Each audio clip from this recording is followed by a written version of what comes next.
Hello and welcome to the Temple of Tomes with your host, Indie Comics Jones. Yes, we're back. Today is November 17th, 2020, and this is episode 131.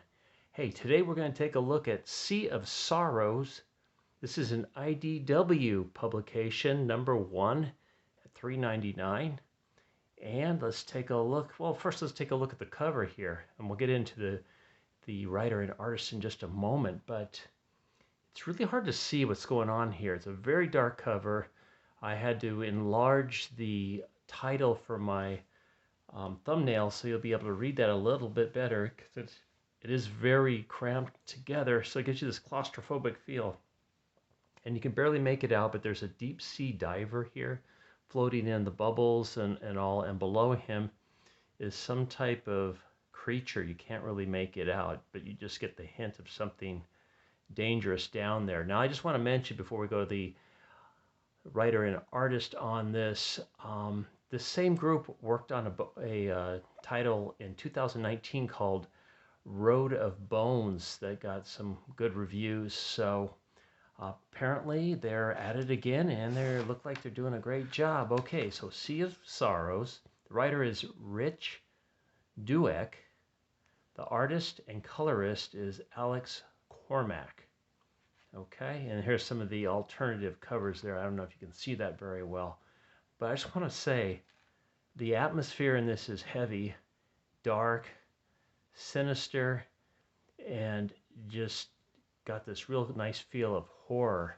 It takes place in 1926 after World War I, and there's a rumor that is sought out that a submarine has been sunk in somewhere in the Atlantic, and it has a special cargo in it.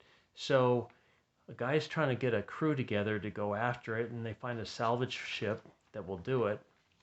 And that's what we're starting out here. Is the crew is on the salvage ship, and they're not really getting along. They're kind of just getting along for the sake of just having the crew there.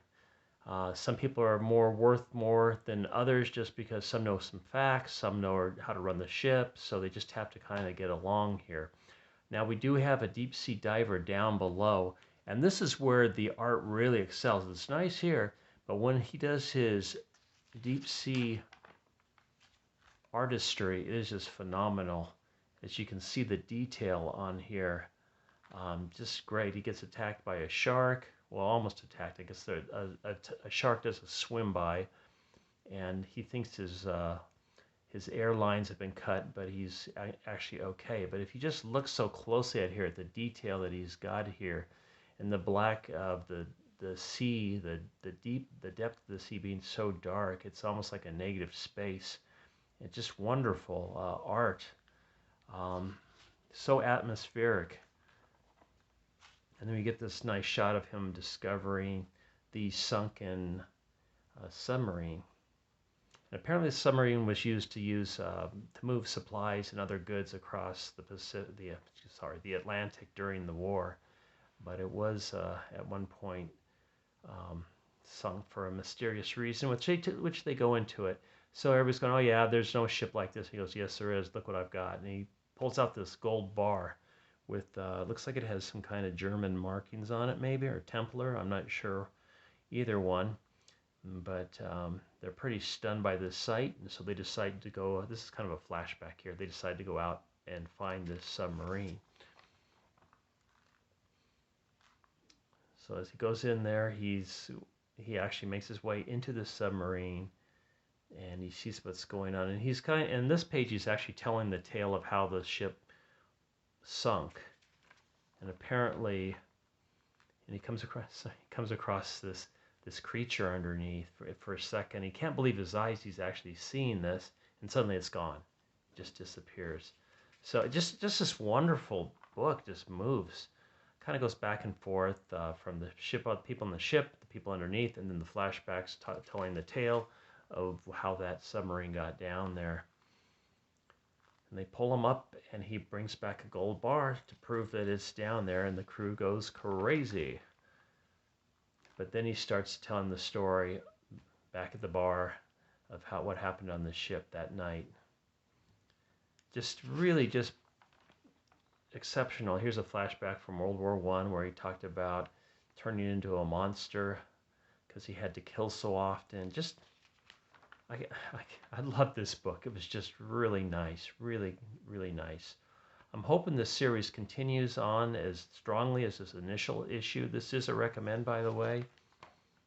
I'm just giving you a good look at some of these pages. This shows why the ship sank and what happened. I'm not going to give it all away, but great book. Run out and get it. Jump on this issue as soon as possible. I think it's going to be a good one. I think you're going to hear a lot of good things about it. The only review I see out there right now was someone got an advance copy about 4 weeks ago, and the guy's name was Pop Culture something. Pop Culture Philosophers, and he gave this a highly recommend as well. So there's 2 recommends for you right off the bat. I hope you get a chance to take a look at this because I think it's really worth it. This could easily be made into a fantastic epic movie. It reads like a movie in this. Just the stunning art is just really good. Alex Cormick did a really good job on this. So anyway, I appreciate you stopping by. Please like, please subscribe, please leave comments. We'll see you next time at the Temple of Tomes. Sorry, it is late. This is Indie Comics Jones. As always, thank you for stopping by. I bid you adieu.